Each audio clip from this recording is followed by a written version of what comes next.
Oh, man. Can you take my money, Sony? All that more coming up right here on The Morning Jolt. What's up, guys? More back here with yet another video. It is time, man. It is getting really close. Sony is getting apparently really close to releasing this brand new APS-C, high-end APS-C camera. But unfortunately, I don't know that it's going to be exactly what I have been thinking it was. So for the longest time, we've been hearing rumors that Sony was finally going to release a high-end APS-C camera. A lot of people were saying that it was going to be a bit of a mini A9.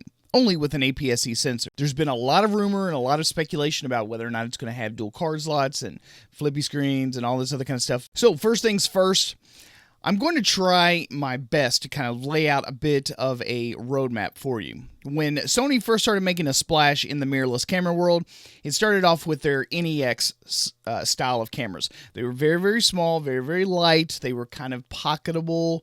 They were kind of go anywhere. They were very consumer grade. And then the A6000 came out, which was a bit of a step up from the consumer grade stuff, but it also introduced some semi-pro level features that would get the vast majority of anyone looking to take their photography a step beyond cell phones, a step beyond point and shoots, and then bump you on up into something that had a little bit more customizability. Did I say that right? Customizability? I don't know, you can do a lot of custom shit with it is what I'm trying to say. And then, what was it, 3 years ago, the A7 line of cameras came on the scene. We had the A7, the A7S, the A7R, and now we're all the way up to Generation 3 on all of them except for the A7S. And then a year ago, we also got a brand spanking new line of cameras, which was called the Sony A9. They're high-end, no blackout, high frames per second, burst sports camera. So the newest rumor is that this brand new high-end APS-C, quote-unquote, mini A9 is in fact going to have a classic SLR style body with the viewfinder directly in line with the lens. With that being said, I don't think that this is going to have like any kind of flippy screen. I think that if they are going to put this EVF in line with the lens, Again, I could be wrong, but this is my thinking.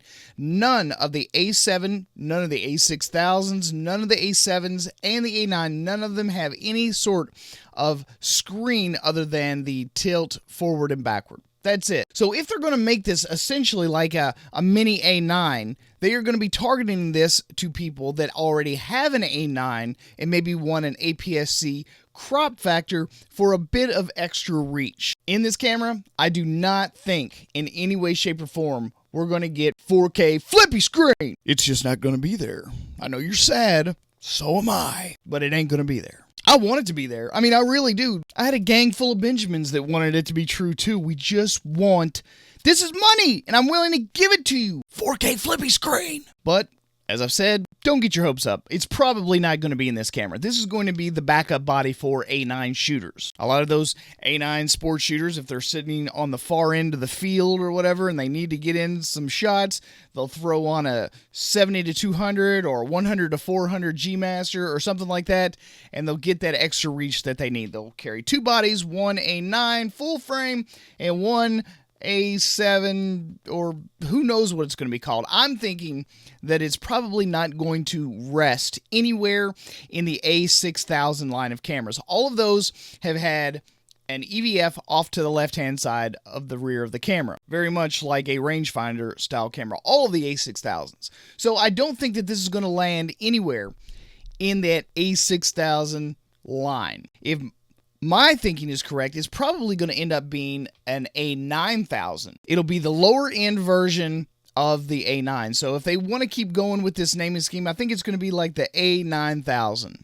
I could be wrong, I'm just pulling that out of my ass, but it seems to make sense based on everything else that we know. The only true level of consumer grade cameras that had any kind of flip screen for, vloggers and stuff like that were in the A5000 line of cameras. All of the A6000 line of cameras have all been rangefinder style with EVF off to the left. All of the A7000 or all of the A7 line of cameras have all had an EVF directly in the middle of the lens, and each one has had their own little place in the lineup. So we've had A7 Mark 1, 2, and 3 that have been basically more stills than anything, sort of like their entry into the full frame. And then you've got the A7S, which is a more video-centric, lower megapixel count, high ISO performance.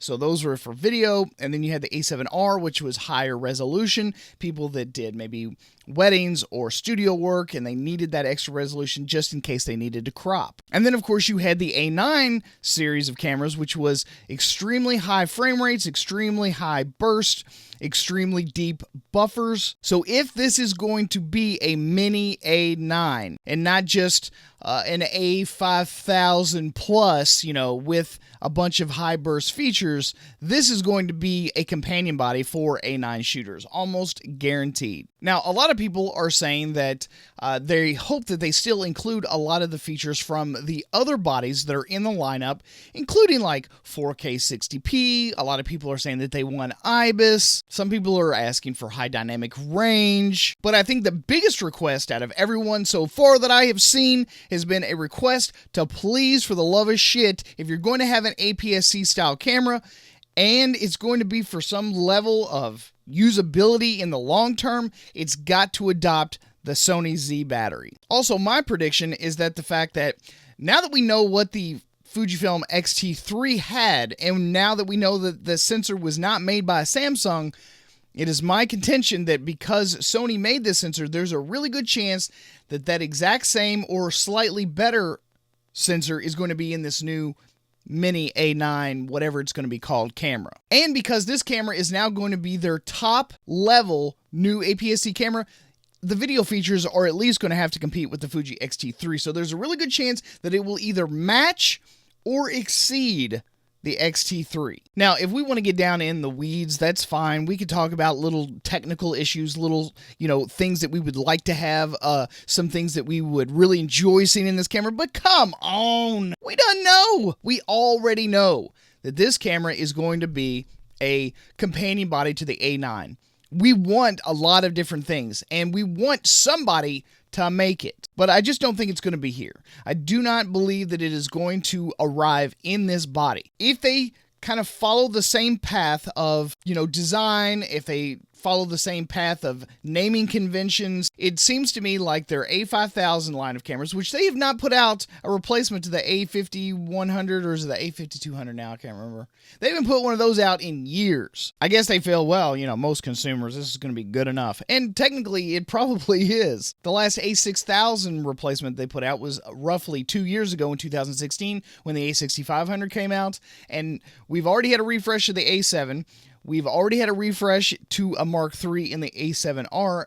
Now we're awaiting the A7S Mark III. No one is really for sure when that's going to come out. I was actually anticipating the A7S Mark III to come out before this APS-C style camera came out, but it appears that with the Fuji announcement, again, speculation, they felt maybe pressured that they are going to have to answer that. And especially with Canon and Nikon not bringing a whole lot to the table to help propel the industry forward, I think they figured that they would maybe push that one back a little bit, do a little extra work, make sure that they got that one. Boom! Because I have a feeling, as far as video shooters are concerned, this A7S Mark III, it's going to have to just knock the socks off of everything. And to be perfectly honest with you, do any of us have any doubt that that's exactly what's going to happen? Really, Fuji is the biggest competition in the APS-C space for Sony. And that's about it. Sony doesn't even deal with Micro Four Thirds, so Panasonic and Olympus basically own that market. When it comes to full frame, it's Canon and Nikon, and they've already shown their cards this year. And they had a pair of 2s with a 10 high. And for those of you that don't play poker, that is not a very good hand. There were also a few rumors that they were going to release some new APS-C glass. I don't know if this is going to be the exact APS-C glass that anyone is talking about or thinking about. It's all just sort of rumor and speculation, so I'm just not even going to bother with it.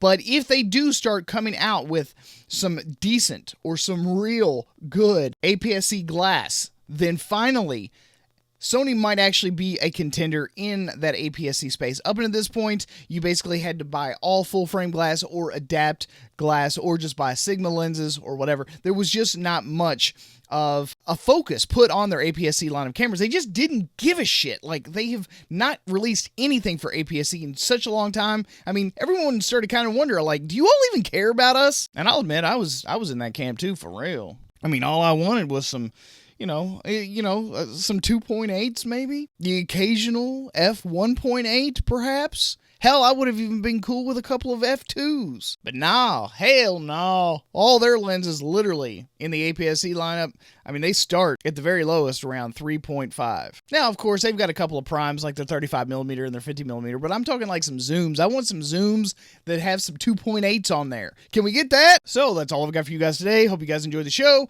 Leave me a comment down below. Let me know what you think about this Sony rumor. If we're going to get basically a mini A9, which is going to have no flippy screen, and it's going to have an in-line with the lens EVF. Also, let me know what kind of lenses are you actually wanting to see for the APS-C line of cameras. I would like to see a holy trinity, honestly, in APS-C. But again, that's just me. I know there's not many people that give a shit about that. But at any rate, thanks so much for stopping here and watching another episode of The Morning Jolt on the Photo Video Show. I'm your host, Mark Puckett, and I'm going to see you guys again on the next one.